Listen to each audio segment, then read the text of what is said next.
Hey, welcome to Walking the Path. I'm really excited to be here today.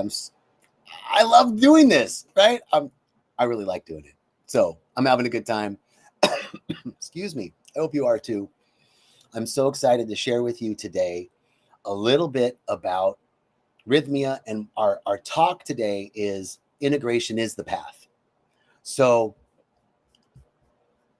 this is a series. It's our second in the series that we're doing this month on integration.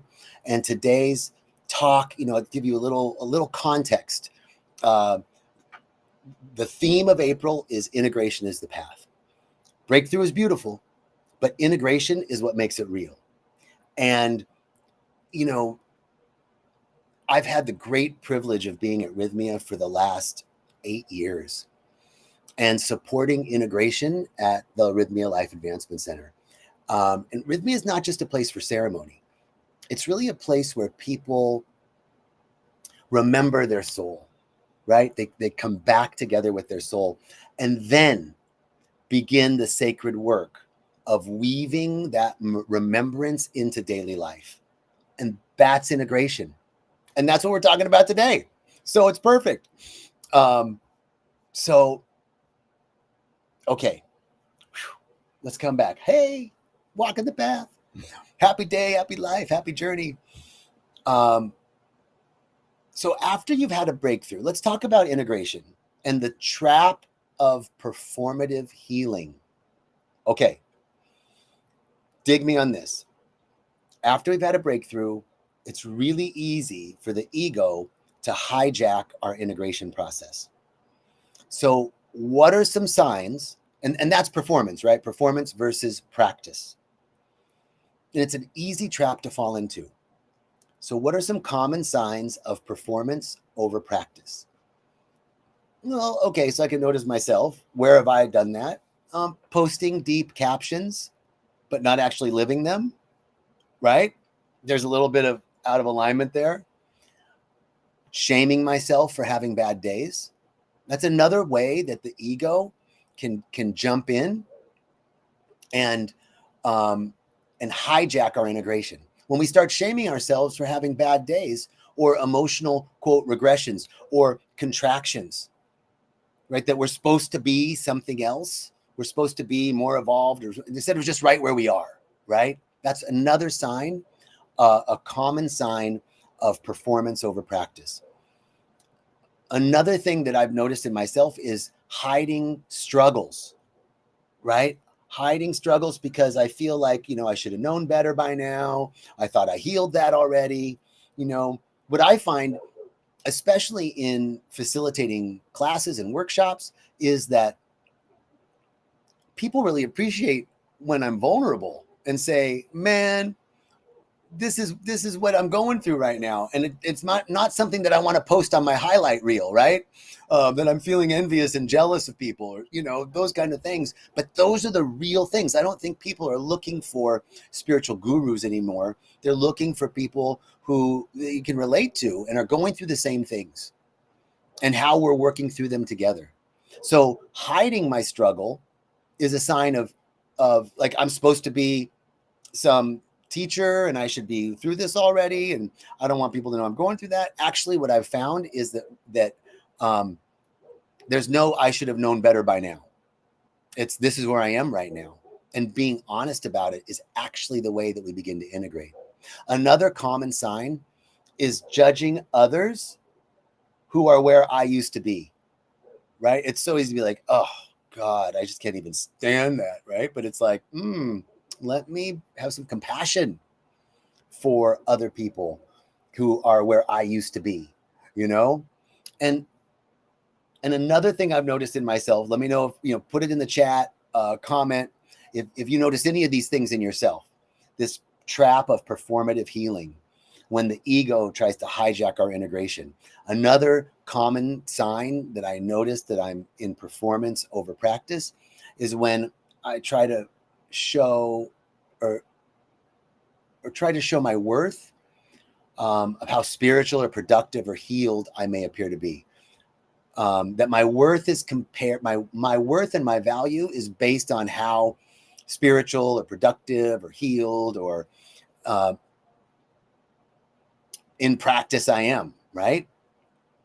The moment I notice that I'm trying to look healed instead of living honestly, I've stepped out of the sacred and into performance.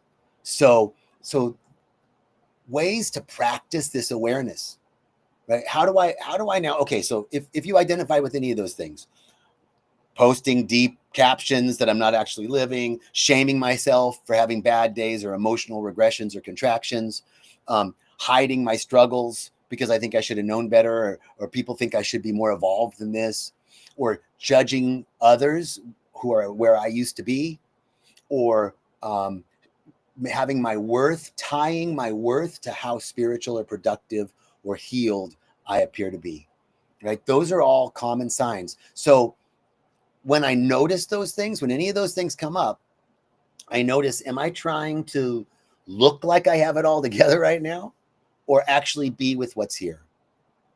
And I just pause before sharing or teaching something, and I ask, am I integrating this or just intellectually regurgitating it? And there's an energetic difference. I can feel the energetic difference if I'm just regurgitating something, or if something that I'm sharing that I've actually integrated myself. And the question that I love asking is, what feels right for me? What feels true for me? Even if it's not impressive, even if it doesn't look good. And I know it's hard. Like nobody's putting on their highlight reel. I have a big issue with looking good, but it's the truth. I want to look good. I want to appear smart and, like I got it together. But guess what? I don't have it all together. And, the realization is that when I'm off track, it's not failure. It's just feedback. It's part of the process. That balance is actually dynamic, and we're always recalibrating. There's no place to arrive. There's no place to get to. We're just recalibrating. And listen, if I've had a big insight in ceremony or meditation, and then I go back into life, there's all sorts of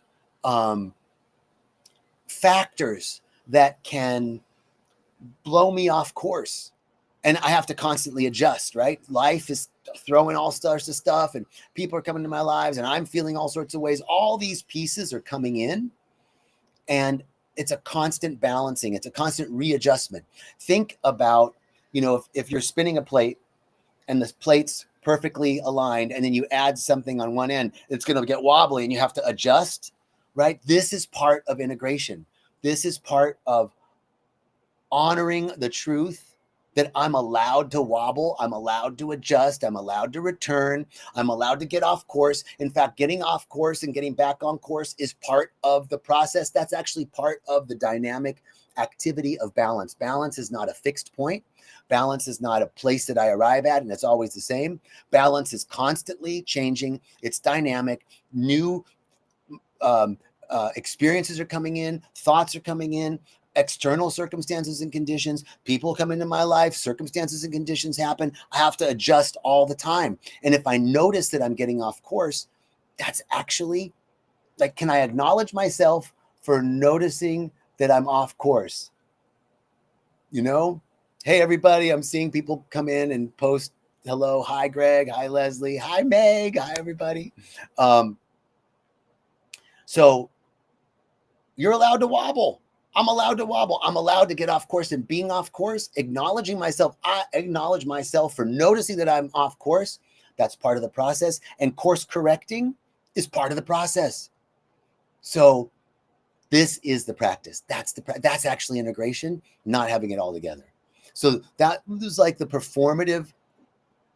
trap of performative healing, right? So when I notice that I'm not in practice.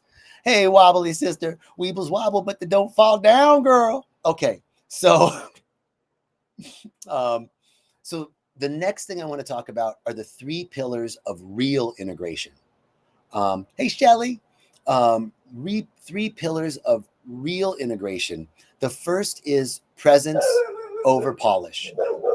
Man, on Instagram, I know. I wonder if you're hearing my dog and all this stuff in the background, but that's the way it goes. So what I saw is I don't need to appear to be evolved. I just need to be present with what's true. And how do I do that? How do I be present with what's true? 3 conscious breaths. 3 conscious breaths, becoming aware of becoming the king of the pause, right? Pausing and taking 3 breaths before reacting, before responding, before posting. Just ask, what's honest for me in this moment? That is the key to being present over being polished. What's honest for me in this moment? My favorite pillar, consistency over intensity. We don't need 90 minutes of meditation once a week, but just 5 or 10 minutes in the morning and 5 or 10 minutes in the evening every day. Consistency over intensity. And the tool here is to use tools that help remind you to get into practice. I love setting timers on my phone, right? So you could set a timer, like a truth check timer on your phone. Not a timer, but an alarm, right? So put a daily alarm, morning, afternoon, and evening. And in the alarm section of your phone, you can title the alarm. So you could put in where it says title, you could write, am I aligned with my values right now? What's honest for me in this moment? Take 3 breaths, any of those things, so that your alarm goes off and you just stop what you're doing. If you can, like if you're in the middle of driving, don't do that. But if you can stop, take a breath. Am I aligned with my values right now? Am I being honest for what's honest for me in the moment? The third pillar of real integration is compassion over control. We don't have to force growth, but to really honor the season that we're in. Like where I'm at, right? This is all part of being honest, all part of being real. Mike just said, I do that to check my breathing. Beautiful. I love that. It's beautiful, Mike. And we don't need to be impressive. We just need to be in practice. That's it. We just need to be in practice and being compassionate for ourselves for where we're at in the moment that I'm having a contraction, like just to observe. I was having this realization last night, just to actually observe what I'm feeling in the moment instead. And because it's a natural reaction for me to stuff that down and look good, have it together, right? Instead of, wow, right now I'm really feeling off course. And then what do I got to do to course correct? And the course correction is part of the process. So the 3 pillars of real integration are presence over polish, consistency over intensity, and compassion over control. Compassion, consistency, and presence. So for me, it's all about bringing it into daily life. Integration doesn't happen in theory. It happens in ordinary moments. Hey, Susan, great to see you. So integration is in these daily moments, ordinary moments in life. When something triggers me, every trigger is a teacher. Every uncomfortable moment is an invitation to heal. So if I can start to be aware of just that I'm triggered, right? And where I would go normally is I shouldn't be triggered right now. I should be over this. Why am I being triggered by this? And go down this downward spiral into why I am being triggered and I shouldn't be, instead of observing what's triggering me. And can I pause before reacting to notice that I'm being triggered, period, just to feel it. And when plans fall apart, when things don't go according to the way I want them to, can I practice flexibility and grace? Can I be flexible? Can I have grace? Grace is that energy that allows us to bend. A tree that doesn't bend will break. And that flexibility, that grace in the moment is because things are going to fall apart. Things are going to fall apart. The next piece is self-doubt. Creeps in all the time for me. And when self-doubt creeps in, can I speak to myself like someone who really loves me? And for me, that's usually my mom. What would my mom have said to me? Like, oh, honey, it's okay. Like, you're just great. You're wonderful. Don't worry. You know, what would your best friend say to you? What would your mom or dad or brother or sister, someone who really loves you, say to you in that moment when self-doubt creeps in? Like, you're so awesome. We love you. You know, you just the way you are is great. You don't have to prove yourself. You don't have to be anything. You just being you makes me happy. And then when you feel off course, can you return? Can you course correct without self-judgment? This is one of the biggest pieces, is when I feel off course, then I'm judging myself and blaming myself for being off course. But can I course correct and just be like, I acknowledge myself for noticing that I'm off course? That's huge. Okay, I want to answer a question Shelly has. Are we always integrating, or is it like we're always learning and growing? So I was just on a really cool podcast with JK Ultra, and I'm so excited. I'm going to be posting that soon. And we were talking about this, that, you know, I seem to be coming around the same thing. Like, I thought I healed this forgiveness. I thought I healed this, excuse me. I thought I healed this judgment. And what I feel like is that integration isn't linear, to answer your question, Shelly. It's not linear. It's cyclical, and it spirals up. So let's say, you know, the spiral is going around here, and let's say at one point in the spiral is my forgiveness.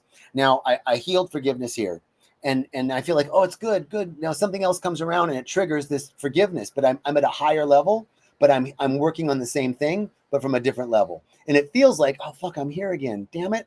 But no, I'm at a higher level, and now you spiral around. Okay, I healed that, and now I'm up here, up here, and I'm still working on the forgiveness thing, but from a totally different level. So are we always integrating?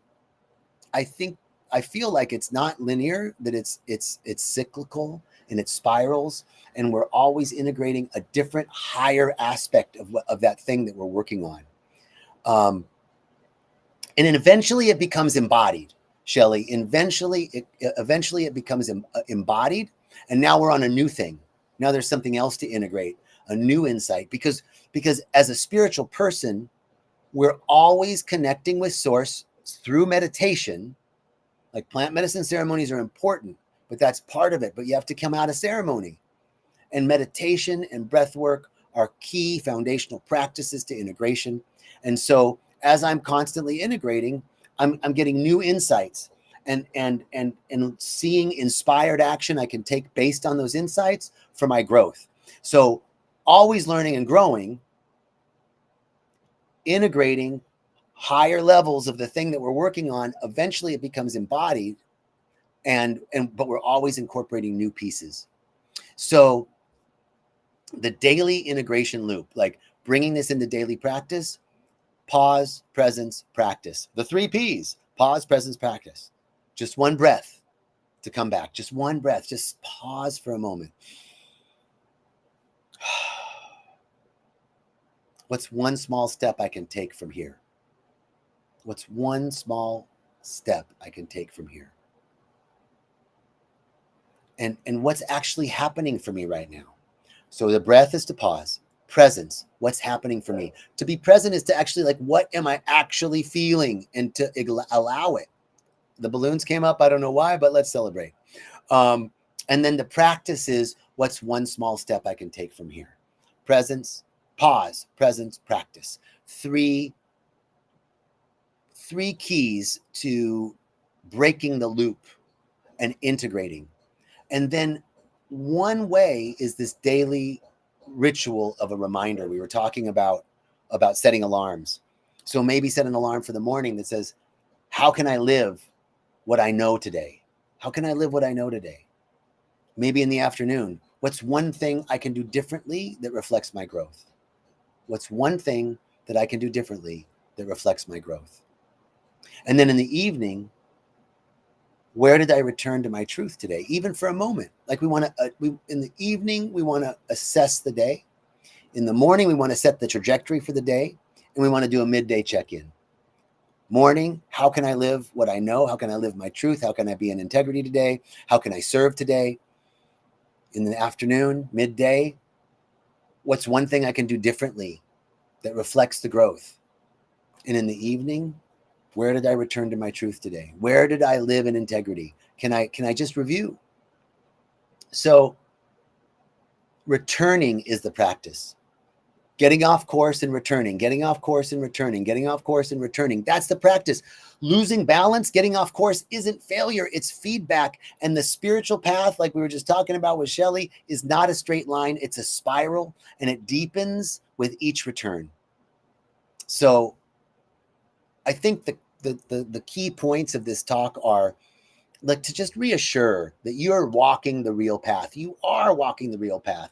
You don't need to get it right to be on the path. You're already on it. We're already on it. We don't need to be perfect. We don't need to get it right. We don't need to do it right. We just need to be on it.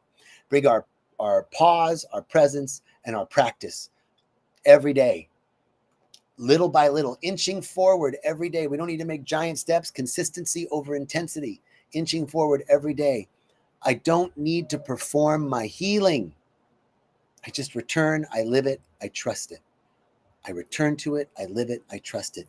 Getting off course and course correcting is part of the process. So let's ask ourselves, where have I been trying to look integrated? Where have I been trying to look like I have it all together instead of giving myself permission to be right where I am? Instead of giving myself permission to be in practice. Practice is practice.